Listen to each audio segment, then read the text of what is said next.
Seguimos en Dimensión Alterna, tenemos vía comunicación telefónica desde Santiago del Estero con el padre Rolando Tenti. ¿Cómo estás, Roli? Así como te llaman, acá habla Meli Maldonado del otro lado, gran equipo de Dimensión Alterna. Bienvenido, padre Roli, ¿cómo estás? Buenas noches, ¿cómo estás? Un gusto escucharte, un saludo a toda tu audiencia. Hola. Hola, padre, ¿cómo estás? Gracias por el tiempo. Sabemos que saliste de una misa para darnos esta nota. En primera instancia te quería preguntar cuáles fueron tus sensaciones respecto al fallecimiento del Papa Francisco, teniendo en cuenta que en diciembre tuviste la oportunidad de estar junto a él. Sí, bueno, a ver, obviamente un gran dolor porque uno desearía que permaneciera siempre con nosotros, sobre todo por todo lo que ha significado para la Iglesia, por lo que ha significado para nuestra diócesis, para mí personalmente. Pero bueno, uno es consciente que con 88 años y el grave problema de salud que él tenía, su vida era muy limitada y obviamente su hora se estaba acercando, ¿no? Sí, lo obvio que uno siempre le cuesta asumirlo y aceptarlo, pero bueno, contento de todo lo que ha dejado en este tiempo que ha estado al frente de nuestra iglesia y ahora con el compromiso obviamente de poner en práctica tantas enseñanzas hermosas y ejemplos que nos ha dejado él, ¿no? ¿Qué legado les dejan teniendo en cuenta el trabajo social que él tuvo acá en Argentina y también que fue a llevarlo allá al Vaticano? Sí, él ha hecho, bueno, toda su vida ha sido un pastor cercano a la gente, ¿no? Mm. La gente que lo ha conocido muy de cerca en Buenos Aires recuerda su cercanía a las villas miserias, acompañando a los curas que trabajaban en las villas. Un hombre muy simple, muy sencillo, de viajar en subte, de estar en contacto con la gente y en su pontificado al frente de la iglesia ha hecho lo mismo.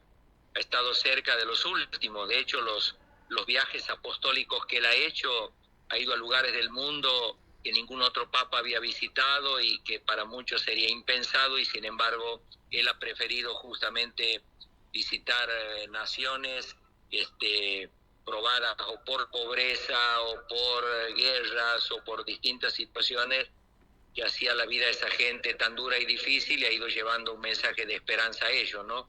¿Y qué Nos me... deja un ejemplo grande justamente de cercanía para con los últimos, para con los excluidos o los descartados, como él solía llamar a muchos hermanos nuestros que en nuestra sociedad parece que no cuentan, no tienen valor, y él nos enseñó justamente a valorar toda persona y a saber encontrar en ellos el rostro sufriente de un Cristo que necesita de nosotros y que bueno, hacemos algo por él en la medida que lo hacemos por estos hermanos necesitados.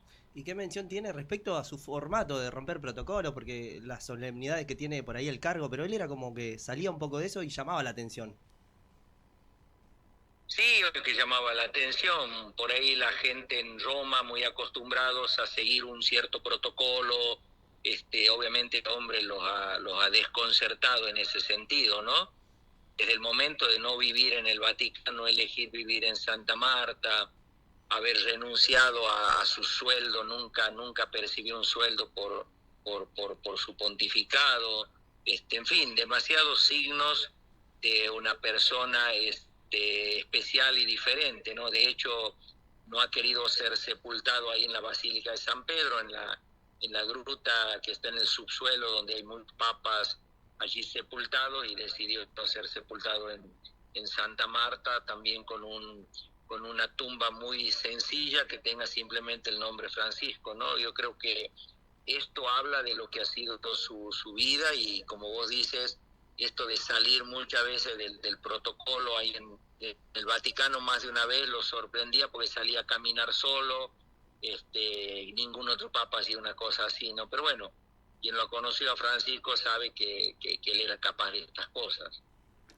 Padre Mario, te quería preguntar, ¿tuviste la posibilidad de estar junto a Vicente Bocalic Iglic, uno de los posibles cardenales, junto a otros 3 argentinos que van a viajar a Roma para la postulación del futuro Papa?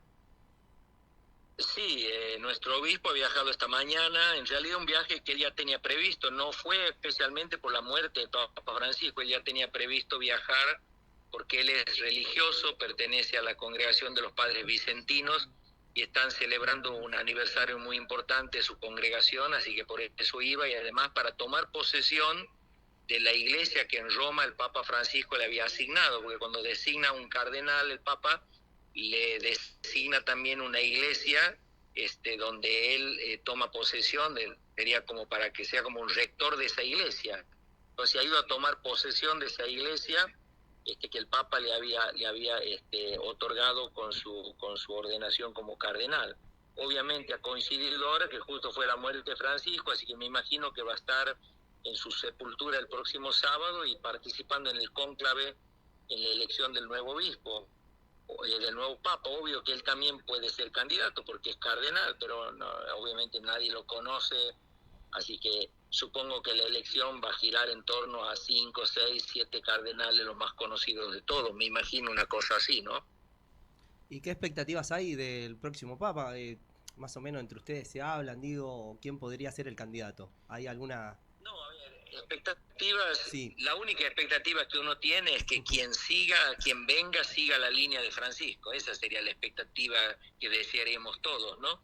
El que venga quien fuere, ojalá siga las reformas de la iglesia que ha iniciado Francisco y de alguna manera con las mismas actitudes y gestos que ha tenido de cercanía y una iglesia abierta para todos, de diálogo con las otras religiones, un artífice de paz y de unidad, en fin. Yo no puedo decir propiamente quién puede ser porque desconozco quiénes son los cardenales. Sé que son 133 los cardenales que van a elegir, van a votar, pero ojalá fuera alguien que siga un poco la línea que ha iniciado Francisco. Ese es mi deseo. Muy bien. Padre, te quería preguntar cómo fue estar ahí con el Papa, ¿no? En diciembre que tuviste la posibilidad, nos hiciste llegar hoy una foto que la estamos mostrando acá en el streaming para que toda la audiencia lo vea. ¿Cómo fue estar ahí con él? ¿Es así tal cual se brindaba en una entrevista o cómo era, ¿no? Su humildad, su sencillez, ¿era así tal cual? ¿Cuáles fueron tus sensaciones en ese momento?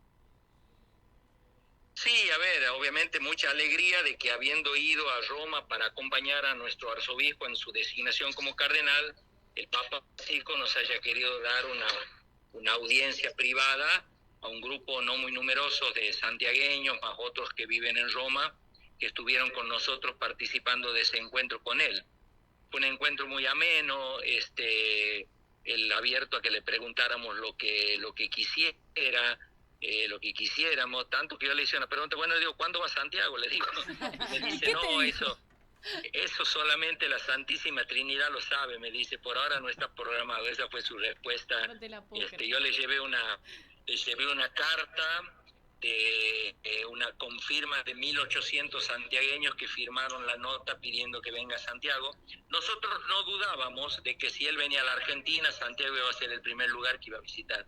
Eso no dudábamos, además él lo había dicho. Pero bueno, lamentablemente no se dio esta venida, así que nos quedamos con las ganas de tenerlo por acá, por Santiago, ¿no? Pero muy ameno, muy fraterno, ¿no? Además yo ya lo había tratado cuando él era arzobispo de Buenos Aires, en una charla que nos vino a dar en Santiago. Yo charlé muy, muy personalmente con él, porque yo en ese momento era vicario general de aquí, buscarlo en el aeropuerto, llevarlo de vuelta, y fuimos charlando mucho los dos solos. Y me dio un ejemplo muy lindo, porque yo había preparado en aquel momento un sobrecito con dinero para darle por su servicio cuando vino aquí, y además pagarle el boleto del avión, y me dijo, no, padre, me dice, delo usted a un pobre ahí en Santiago. Y digo, bueno, señor, usted también tiene pobres en Buenos Aires, dele ahí. No, me dice, en mi nombre, dale a un pobre aquí en Santiago. Así que no me quiso recibir el dinero que le había preparado para él. Qué gran gesto, ¿no? Sí. Así lo podríamos recordar con miles de anécdotas al Papa Francisco. Lo último que te quiero preguntar, padre, ¿de qué manera lo recordás a él? ¿Qué mensaje te dejó? ¿De qué manera querés recordarlo hoy? Mensaje nos ha dejado mucho, ¿no? Mucho, como te decía hace un ratito, su ejemplo de vida tan hermoso de cercanía sobre todo con los que no cuentan, ¿no? Cercanía con los excluidos, cercanía con los más olvidados. Yo creo que es una enseñanza grande que le ha dejado a toda la iglesia. Y recuerdo frases de él muy lindas, como por ejemplo cuando dijo, la iglesia no es una aduana para dejar pasar a uno y no dejar pasar a otro, ¿no? Sí. Algo que lo movía a él siempre, que la iglesia tiene que tener lugar todos y que no haya nadie que se sienta excluido de la posibilidad de participar de la vida de la iglesia. Así que eso es algo muy, muy lindo. Y después la insistencia de él en que la iglesia sea una iglesia en salida, una iglesia que no se quede encerrada en las cuatro paredes de un templo, sino que todos los cristianos asumamos, cristianos católicos, asumamos la misión que tenemos como discípulos misioneros de Jesús, ¿no? Por eso él insistía en ir hacia las periferias existenciales, decía el Papa. No solo las periferias geográficas, que también muchas veces descuidamos, sino sobre todo las periferias existenciales, ¿no? Donde hay gente que ha perdido el sentido de la vida, donde hay gente que no tiene alegría de vivir, donde hay gente que vive angustiada, atribulada, deprimidos, depresivos, en fin. Los podemos tener a la vuelta de nuestra casa o tal vez en nuestra misma casa, y nos exige nuestra fe en Jesús resucitado, imitarlo a Francisco en esa cercanía para con estos últimos, ¿no? Wow. Gran mensaje. Me emociona porque lo conozco al padre. Bueno, padre, Rolly, te quería agradecer por esta nota que nos acabas a dar en este contexto. Sé que saliste de misa 15 minutos antes para darnos esta nota, agradecerte. Y nada, fuiste uno de los allegados que tuvo contacto con el Papa Francisco en el mes de diciembre. Y bueno, acá de este lado tenés lugar para contar con la difusión de cualquier mensaje. Acá estamos presentes con el equipo. Y yo te agradezco mucho. Otra anécdota, ¿no? Un pequeño detalle de él. Después que él se volvió a Buenos Aires aquella vez, fue en el 2009 cuando estuvo aquí, se volvió a Buenos Aires. A la semana recibí de regalo un libro que me mandó él, con una tarjeta muy sencillita. Me dice: Padre Tenti, gracias por su hospitalidad en Santiago, quedo a su disposición para lo que necesite y por favor rece por mí. Ahí la conservo, una tarjeta muy hermosa de él. Wow. Esa frase que re emocionante. Él lo dijo muchas veces, ¿viste? Recen por él, muchas veces lo dijo. Y creo que ahora es nuestro momento de, como él tantas veces oró por tantos creyentes y por la gente que estaba lejos de la iglesia y los cercanos, creo que ahora es el momento para que él pueda descansar en paz y devolverle un poco de todo lo que él nos transmitió todo este tiempo. Yo lo que rescato es cómo llegaba a los jóvenes, cómo le habló a las nuevas generaciones, que los llama a hacer ruido. Esto que decías de no quedarse encerrados, es algo que lo que más destaco es cómo involucró a las nuevas generaciones a hacer ruido y a manifestarse con las cosas que no estaban conformes dentro de la iglesia. Así que esperemos que el próximo que nos represente en el catolicismo, que tenga estos valores y siga levantando estas banderas. Ojalá que sea así. Por eso te digo, el mayor deseo es que quien sea, ojalá continúe un poco el legado que deja Francisco en un estilo de papado tan diferente a los anteriores, ¿no? A los que uno estaba acostumbrado. Sí. Es un papado bien latino, ¿no? Además, no te olvides que es el primer papa latinoamericano, siempre todos fueron papas europeos. O sea, indudablemente Francisco responde a la mentalidad de los latinos, y por eso ojalá fuera un latino que siga, ¿no? Pero bueno, sí, el Espíritu Santo, Dios, suscitará el nuevo pastor para la iglesia, y lo aprenderemos también a amar y a respetar como hemos hecho con Francisco. Así será. Muchas gracias, padre Rolly. Acá el equipo de Dimensión Alterna, de Alta en Vivo, del streaming de Almirante Verón, te agradecemos por esta gran nota que nos acabas de dar. Bueno, gracias a ustedes, y bueno, les dejo una bendición grande para todos, ¿no? Que el Señor los bendiga, los proteja, vaya siempre delante de ustedes para guiarlos, detrás para protegerlos, que el Señor siempre les muestre el camino del bien y de la felicidad, los libre de todo mal, que sepan comunicar siempre la verdad con coraje, con valentía. El Señor los asista en todas sus necesidades, en el nombre del Padre, el Hijo y del Espíritu Santo. Amén. Amén. Gracias. Muchas Rolly. Gracias, padre Rolly. Te mandamos un saludo enorme. Abrazo a todo Santiago también,